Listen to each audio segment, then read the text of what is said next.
When you think of the SS in World War II, names like Himmler and Heydrich probably come to mind. But what about KARL WOLFF? This guy was a shadowy figure with a front row seat to some of history's darkest moments and a knack for slipping through the cracks when justice came knocking. Let's dive into the story of the SS general who played a pivotal role in the Third Reich and managed to survive it all. Born in 1900, KARL WOLFF didn't exactly scream future Nazi. He came from a respectable family and served in World War I as a young officer. After the war, like many disillusioned veterans in Germany, he struggled to find his place in a nation grappling with defeat, humiliation, and economic chaos. Enter the Nazi Party, a group offering radical solutions and a sense of belonging. WOLFF joined the SS in 1931 and quickly rose through the ranks. Why? Well, he wasn't just good at the bureaucratic grind. He was a smooth-talking, well-dressed charmer who knew how to schmooze with the top brass. By 1933, WOLFF became Himmler's chief of staff. Imagine being the right-hand man to the head of the SS, a position that made WOLFF one of the most powerful people in Nazi Germany.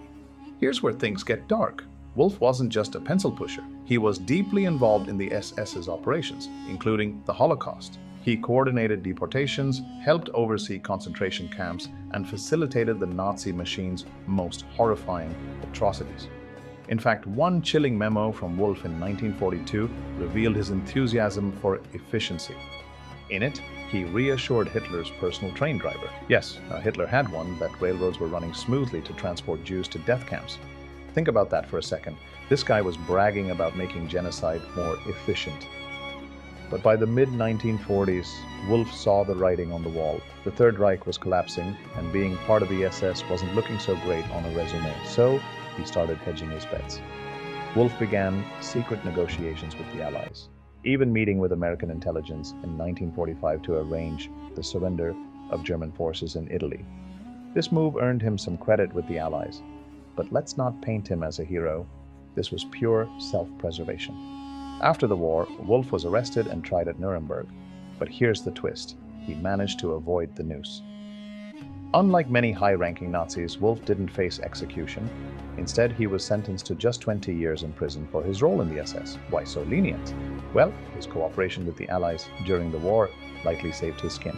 But get this, he only served about a decade before being released in 1959. 10 years for facilitating genocide.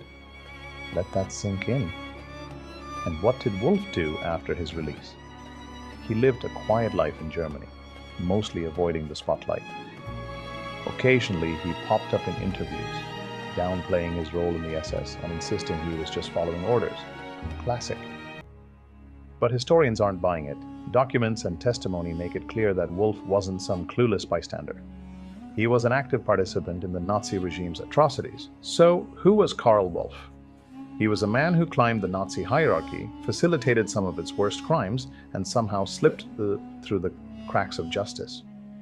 His story is a grim reminder of how figures like him could operate in the shadows, shaping history while evading accountability. KARL WOLFF, the SS general who played all sides and somehow ended up living in peace. History is full of villains, but this one proves even the bad guys can have a retirement plan. Want to hear more untold stories from history? Hit that subscribe button and join the journey.